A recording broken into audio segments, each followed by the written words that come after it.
L'ONU en action, un programme de la télévision des Nations Unies. Voici Funafuti. La capitale est l'une des 9 îles qui forment la nation isolée des Tuvalu. La superficie terrestre totale de cette nation est de 26 km² et avec une population de 12 000 habitants, c'est l'une des plus petites nations au monde. Son altitude moyenne n'est que de 2 mètres, ce qui rend les Tuvalu extrêmement vulnérables aux orages et à l'élévation du niveau de la mer.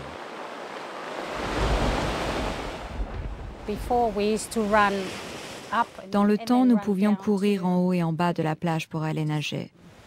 Mais maintenant, quand je regarde la marée haute, la terre est au même niveau que la mer.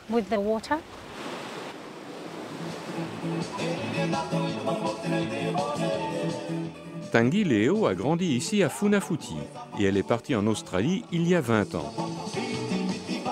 Elle est venue visiter sa patrie à l'occasion d'une grande réunion familiale. Un grand nombre de personnes que je connaissais sont parties d'ici pour aller immigrer en Nouvelle-Zélande ou en Australie.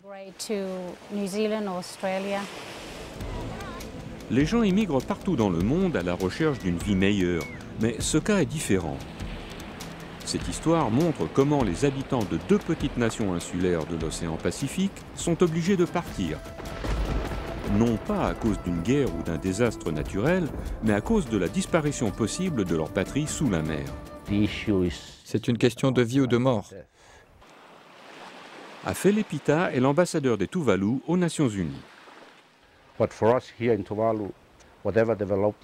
Mais pour nous ici au Tuvalu, toute nouvelle initiative de développement peut se retrouver engloutie d'un jour à l'autre si la mer monte. La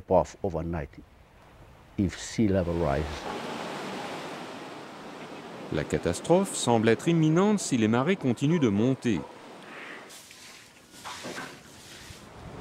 Et les gens ont commencé à abandonner leur domicile et à partir des îles.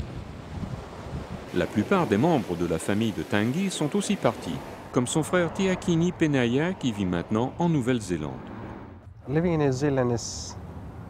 La vie en Nouvelle-Zélande est complètement différente. Il faut des années pour s'adapter à la culture des gens qui y vivent. Tiakini explique que sa patrie lui manque et il se demande si ses propres enfants s'en rappelleront. Ce souci est partagé par la nation insulaire voisine des Kiribati. Ce sera un jour très triste lorsque le pays, la nation et le peuple des Kiribati auront disparu. Anote Tong est le président des Kiribati. Il craint que sa nation ne devienne l'un des premiers pays à devenir victime de l'élévation du niveau de la mer. Nous parlons de la vie de gens. Nous ne parlons pas de celle des ours polaires. La vie des ours est précieuse et je ne voudrais pas les voir disparaître. Mais je ne voudrais pas voir notre peuple disparaître non plus.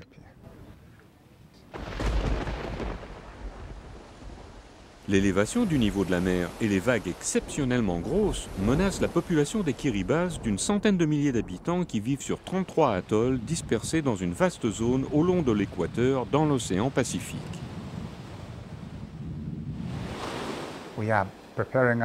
Nous préparons notre population en l'aidant à s'installer ailleurs en toute dignité, si et quand les gens en éprouvent le besoin. Ces gens sont qualifiés, ce ne sont pas des citoyens de deuxième classe. Nous ne voulons pas qu'ils deviennent des réfugiés du changement climatique. Le président dit que la population n'a que quelques décennies pour se préparer à aller ailleurs. Mais la génération plus âgée des Kiribati n'a pas l'intention de partir. Si on me posait la question et si on la posait aux gens âgés des Kiribati, la réponse serait négative. Ils veulent rester ici et même mourir ici. La culture des Kiribati disparaîtrait avec leurs anciennes traditions s'ils devaient partir. Notre meilleur espoir est de conserver l'intégrité de notre culture. Je ne pense pas que nous arriverons à maintenir notre population dans un lieu unique, mais j'aimerais que nous arrivions à conserver la nation des Kiribati d'une manière ou d'une autre. Il faut que nous y arrivions pour que les jeunes générations des Kiribati, dispersées de par le monde, aient un endroit où aller et puissent y dire que cette nation existait autrefois.